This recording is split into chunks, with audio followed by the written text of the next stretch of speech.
नमस्कार दोस्तों।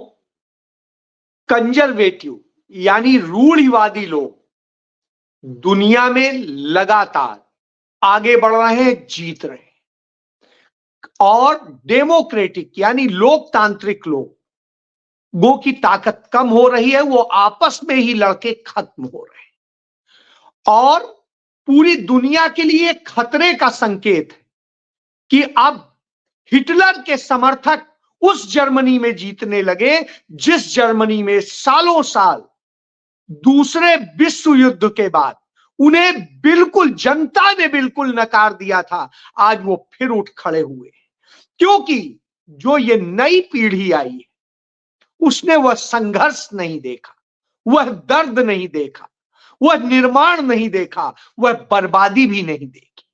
जी हां, उन सब का असर अब दुनिया में होने लगा है और इसी का नतीजा है कि सेल्ज जो है, जो लोकतांत्रिक पार्टी से थे, वो हार गए जर्मन चांसलर के पद पर। 630 सीटों के लिए हुए इस चुनाव में हालांकि किसी को भी बहुमत नहीं मिला है, लेकिन इसके बावजूद वहां की कंजर्वेटिव पार्टी जो है वो उसके फ्रेडरिक मर्ज को, जो क्रिश्चियन डेमोक्रेटिक यूनियन CDU, उसको 28.5 मतलब 28.5% वोट हासिल हुए और वो 208 सीटें जीतने में कामयाब हुई। इसी तरीके से जो वहां की दूसरी कंजर्वेटिव पार्टी है वो AFD, उसको भी 20.8% वोट यानी 20.8% वोट मिले और वह 151 सीटों पर जीत गई। और इस तरह से दो कंजर्वेटिव यानी दक्षिणपंथी यानी रूढ़वादी यानी तानाशाही का शासन चलाने वाले जीतकर सत्ता में आ गए। निश्चित रूप से दुनिया के लिए चिंताजनक है और चिंताजनक होना भी चाहिए।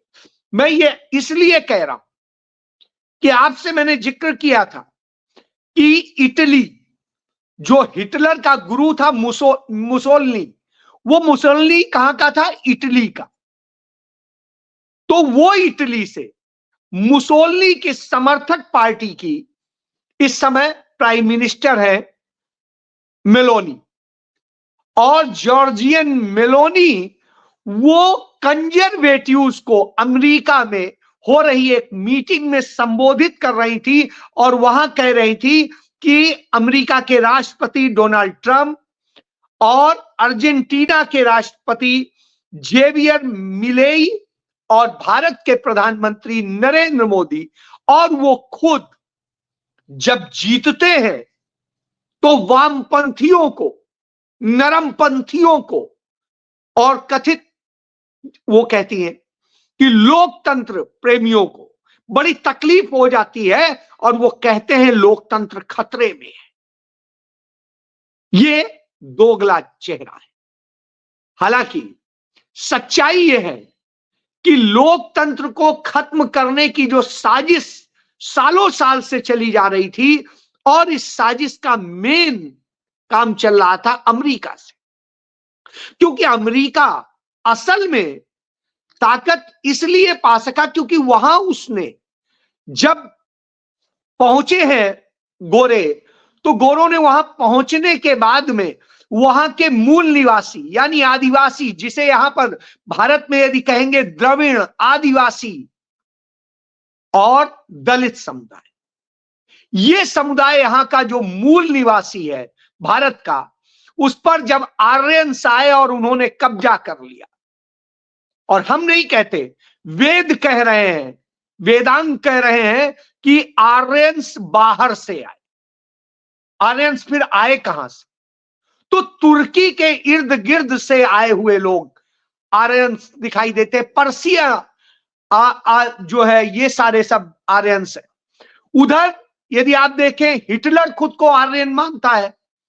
उधर इटली में यदि हम देखेंगे तो मेलोनी के समर्थक अपने आप को आर्यन्स मानते हैं, यानी मुसोलिनी के लोग। और उधर आप देखिए इजराइल के लोग अपने आप को आर्यंस मानते हैं। तो इसी तरीके से जो अमेरिका गए, अमेरिका में जाने के बाद में वहां पर वहां के जो काले हैं उन लोगों पर उन्होंने जिस तरीके से अटैक किया, उसका नतीजा यह हुआ कि वहां पर गोरे और काले का भेद करके वहां पर सत्ता स्थापित कर ली गई और पूरी सत्ता आ गई गोरों के हाथ।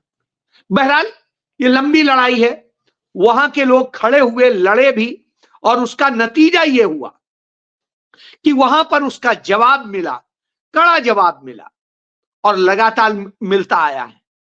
लेकिन धीरे धीरे जो लचीलापन आया और उस लचीलेपन का नतीजा यह हुआ कि कंजर्वेटिव बहुत ताकतवर हो गए और इन्होंने धीरे धीरे उन पर भी कब्जा किया, इन पर भी कब्जा किया, क्योंकि पूंजी इनके हाथ में थी, ताकत इनके हाथ में थी। वही काम तो भारत में हो रहा है। और जब मेलोनी कहती हैं, उसी समय डोनाल्ड ट्रंप भी बताते हैं कि कैसे उन्होंने भारत में चुनाव के लिए को प्रभावित करने के लिए भारत के प्रधानमंत्री नरेंद्र मोदी को $21 मिलियन दिए। अब $21 मिलियन यदि भारत के प्रधानमंत्री नरेंद्र मोदी के लिए भारत में आया, तो इसका मतलब है कि जो राहुल गांधी ने कहा था कि कैसे, और वो उन्होंने कहा वोटर टर्नआउट बढ़ाने के लिए, और यहां वही हुआ। आपने महाराष्ट्र में देखा, आपने हरियाणा में देखा, आपने कुछ दिल्ली में भी देखा, कुछ और राज्यों में भी देखा, जिस तरीके से वोटर बढ़ाए गए। और ये सबसे ज्यादा भयंकर काम हुआ महाराष्ट्र में, जहां एकदम से 70 लाख वोटर बढ़ा दिए गए। एक ही बिल्डिंग में 7,000 से अधिक वोटर, 7,500 वोटर बना दिए गए। वो कहां से आए, कौन है, क्या है, उनका कोई डिटेल नहीं, और चुनाव आयोग दे भी नहीं रहा है, जिस बात को राहुल गांधी ने संसद में भी कहा था। यानी किस तरह से चुनाव जीतने की साजिश रची गई, इससे यह बात सामने आती है। डोनाल्ड ट्रंप ने यह भी स्वीकारा कि कंप्यूटर से, यानी ईवीएम मशीन से होने वाला चुनाव फेयर नहीं हो सकता है, इसलिए चुनाव बैलेट से ही होना चाहिए। और यह बात उन्होंने नरेंद्र मोदी के मुंह पर कही। नरेंद्र मोदी ने कोई उसे गलत नहीं ठहराया। यानी डोनाल्ड ट्रंप सही कह रहे थे। अमेरिका जाके नरेंद्र मोदी की हिम्मत नहीं है कि वो कह दें कि हाँ ईवीएम सही है। भारत में तो सही कहते हैं, हम भी मान लेते हैं सही है, लेकिन यदि सही है तो उसकी पारदर्शिता क्यों नहीं है? फिर आप पारदर्शी रखिए। और फिर वोटर जोड़ने और घटाने का जो खेल हो रहा है, यह कैसे हो रहा है? वही वोटर जा रहे हैं या कोई नए आ रहे हैं, क्या हो रहा है, यह देखने वाला होगा। इसकी जानकारी तो तब होगी जब चुनाव आयोग उसकी जानकारी उपलब्ध कराएगा, और अब तक तो उपलब्ध नहीं कराई। यानी इस तरह से खेल होता है। अब आपको खेल पर ही बता रहा हूं कि जिस तरह से खेल शुरू हुए, इसका एक बड़ा उदाहरण आपको देखना होगा कि जिस दिन, पहले दिन डोनाल्ड ट्रंप ने कहा कि भारत में हमने $21 मिलियन जो है चुनाव के लिए दिए थे, उस दिन इतना शब्द आते ही भारतीय जनता पार्टी और नरेंद्र मोदी का जो अपना आईटी सेल है, वो सब मिल करके, और हिरेन जोशी जो उनका सलाहकार है, ओएसडी है, वहां से सारे चैनल सब में आ गया कि हाँ इस पे डिबेट कीजिए, कांग्रेस, राहुल गांधी, इनको पैसा गया, उनको पैसा गया। लेकिन जैसे ही अगले दिन अपने भाषण में डोनाल्ड ट्रंप ने बताया कि ये पैसा तो माय फ्रेंड ट्रंप को, माय फ्रेंड मोदी को गया, उस दिन के बाद भाजपा हिल गई, नरेंद्र मोदी के लोग हिल गए, विदेश मंत्री बौखला गए, और अब कहने लगे इसकी जांच होगी तब कहा जाएगा, ऐसे कैसे कहा जा सकता है। जब उन्होंने पहले कहा, किसी का नाम नहीं लिया, तब आपने बगैर कुछ सोचे समझे कांग्रेस, राहुल गांधी, सब कुछ कह दिया। और जब नाम आ गया तो चुप्पी साध गए। तब वित्त मंत्रालय क्या कहता है? वित्त मंत्रालय कहता है कि यूएसएड से सियासी फंडिंग ही नहीं हुई। अब सवाल उठता है, यदि सियासी फंडिंग नहीं हुई तो आप फिर राहुल गांधी पे, कांग्रेस पे आरोप कैसे लगा रहे थे? ये वही खेल है कि वहां से बैठ के चुनाव कैसे प्रभावित किया जाए, इसका ये प्रयोग है, ये संयोग भी है। तो प्रयोग संयोग का ये खेल चल रहा है।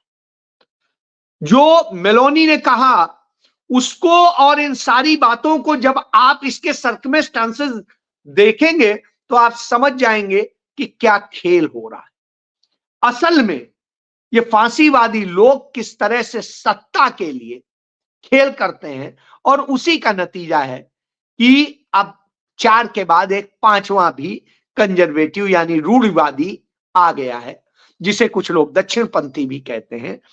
तो यह स्थिति, अब इसमें भ्रष्टाचार का पैसा लगता है, इसमें गलत तरीके से चुनावी पूरी प्रक्रिया में पैसा लगता है। तो इसके लिए क्या हो रहा है यह भी आपको जानना जरूरी है।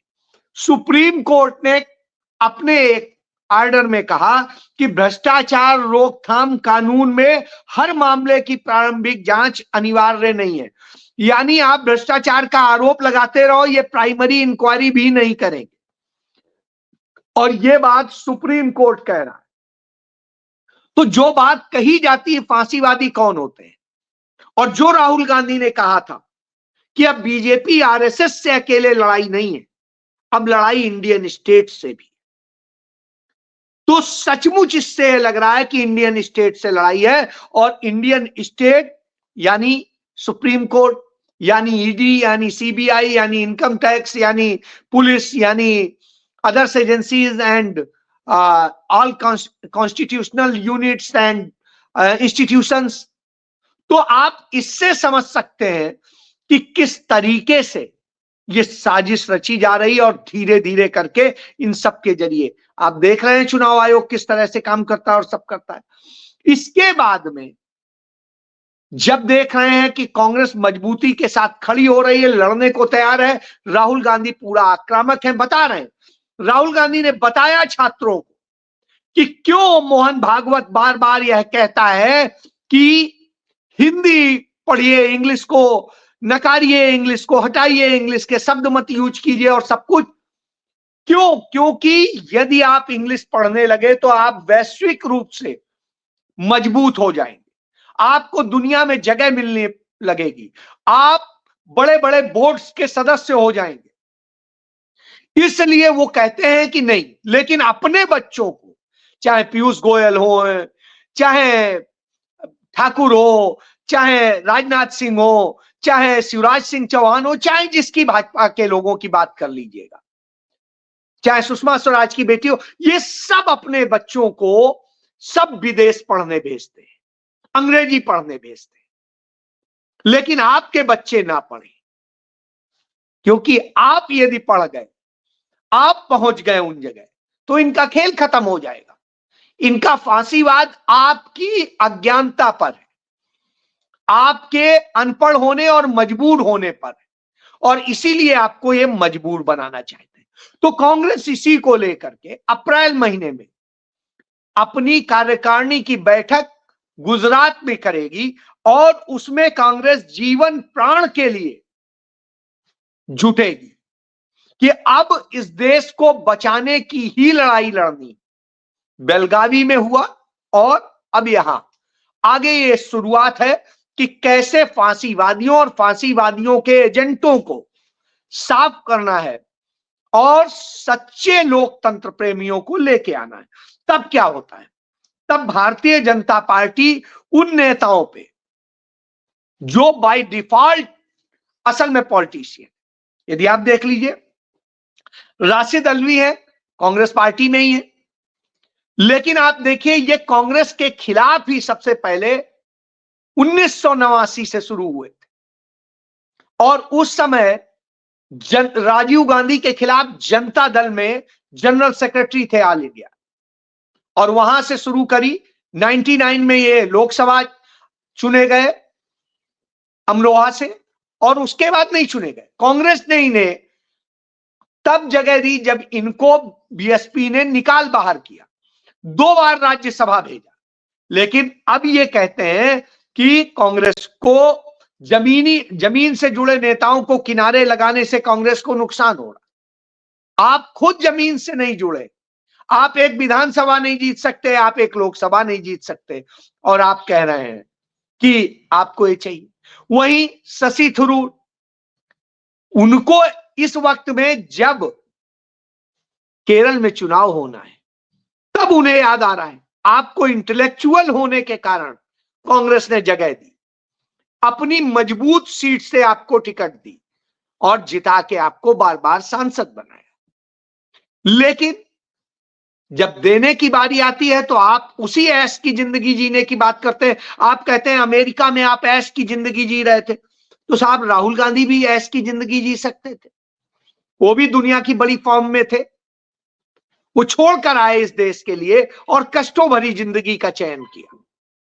आपको तो कांग्रेस ने मंत्री पद भी दिया, सब कुछ दिया, आपने क्या किया? आपके कारण कांग्रेस बदनाम, और अब आप ये कहानी। तो इस तरह से ऐसी कमजोर कड़ियों पर ये दक्षिणपंथी कब्जा करते हैं कि कब इनके मन की लालसा को काबू किया जाए और उनके जरिए चीजों को खराब किया जाए, और इसके बदौलत ही ये लोग सत्ता में आते हैं। और ऐसे ही ये सत्ता में आए हैं जर्मनी में, ऐसे ही सत्ता में आए हैं इटली में, ऐसे ही सत्ता में आए अमेरिका में ट्रंप, और इसी तरीके से अर्जेंटीना में।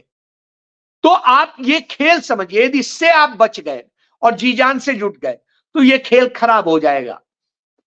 आपको जरूरत है एकजुट होकर के खड़े होने की। यदि एकजुट खड़े हो गए तो 28% वाला सरकार नहीं बना पाएगा, फिर तो सरकार आप बनाएंगे।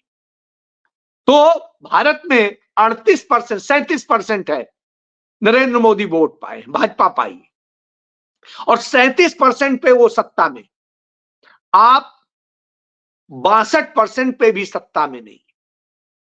तो फिर साहब सोचना आपको है। जय